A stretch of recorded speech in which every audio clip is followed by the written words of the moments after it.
Hello, and welcome to our third weekly check-in session. Today's session will be focused on increasing your fruits and vegetables. The concept of eating more fruits and vegetables is healthy eating advice that's been around for a long time. And today we'll talk about why fruits and vegetables contribute so much to your eating plan. We'll also talk about the difference between fresh, frozen, and canned produce and the best choices, as well as the difference between added sugar versus natural sugar. So why should you follow the eat more fruits and vegetables advice that's been around for years? There are plenty of good reasons, and here are just a few. First, fruits and vegetables are a good source of essential nutrients that many of us are lacking. Examples include potassium, folate or folic acid, vitamin A, and vitamin C. Second, eating a diet rich in fruits and vegetables is linked to a variety of health benefits. It may help reduce the risk of heart disease, stroke, type 2 diabetes, and certain types of cancer. Next, fruits and vegetables are nutrient-dense foods. This means that they provide a high amount of nutrients for a low number of calories. They may also be helpful for achieving or maintaining a healthy weight since they are low in calories, especially when prepared without added fats or sugars. And finally, fruits and vegetables are also rich in dietary fiber. Dietary fiber may help with bowel function, providing a feeling of fullness, and may help reduce blood cholesterol levels. Have you heard the term phytochemicals? It literally means plant chemicals, and phytochemicals might be part of the reason that a diet rich in plant foods, including fruits and vegetables, is associated with a lower cancer risk. One possible reason for this is that they may have some anti-inflammatory properties. There are thousands of different phytochemicals out there that have been identified. However, only a small number of them have been studied in great detail.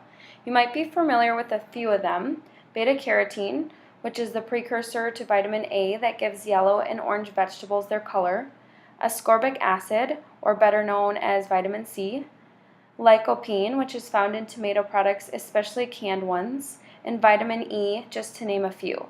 There are many, many more. A common question about these compounds in food is, can I just take a supplement? According to science, no. Supplements have not been shown to have the same positive benefits of choosing an eating plan rich in fruits and vegetables. It might be because of how nature packages these compounds or some other factor. That's just another reason that a balanced, nutritious eating plan is so important. Some people may need certain supplements due to medical concerns or nutrient deficiencies. It's important to discuss with your doctor before taking one, but a supplement is not a substitute for healthy eating. While we're talking about vegetables, here's a quiz question to test your knowledge. What is the most commonly consumed vegetable in the U.S.? If you said the French fry, you're right. French fries are made from potatoes, or sometimes sweet potatoes, that certainly do have important nutrients, but they're often missing the skin and much of the fiber, and have a lot of extra calories because they are fried. When it comes to fruits and vegetables, a variety of colors is important. Colors indicate the presence of different nutrients and phytochemicals, since some of the phytochemicals are responsible for those colors, so eating a colorful plate is a great way to achieve balance. In case you're wondering what counts as a cup of fruits or vegetables, this chart gives some basic guidance based on the ChooseMyPlate.gov website.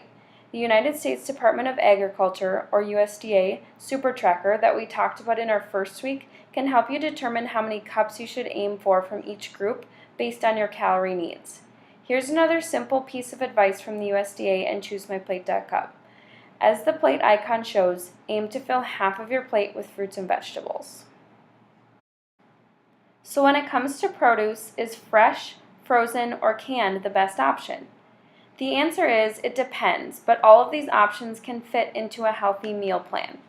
Fresh fruits and vegetables are often a great option, especially when they're in season. Choosing fresh produce in season often means that the flavor and nutrients are at their peak, and the prices are lower. For example, you might be able to enjoy berries locally in the summer, and citrus fruits like oranges are often at their best in the winter. While fresh fruits and vegetables are great, frozen and canned fruits and vegetables are good options as well. They are rich in nutrients because they are usually processed shortly after harvesting when they're at their peak of freshness. For this reason, they may actually have more nutritional value than fresh produce that is out of season and has to travel a long way from the field to your plate.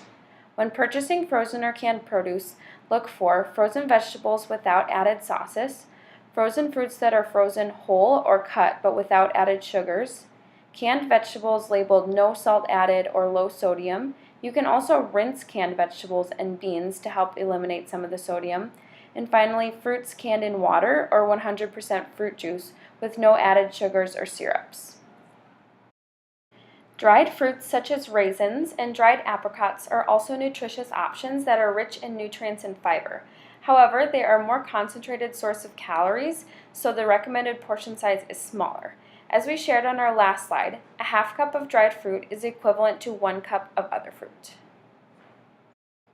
Many people worry about eating fruit because of its sugar content. It's true that fruit contains sugar, that's what makes it so sweet, but it's still a nutritious part of a healthy eating plan.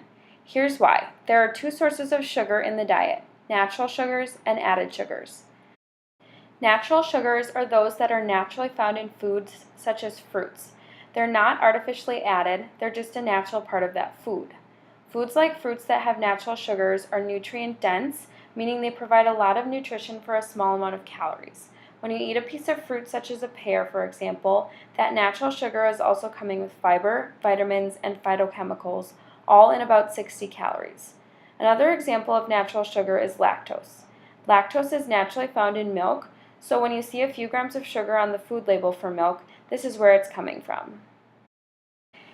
Added sugars are refined sugars that are added to foods to provide sweetness. There are many different names for sugar that you could see on a label, but examples include sugar, high fructose corn syrup, sucrose, among others, including many ending in ose, such as maltose.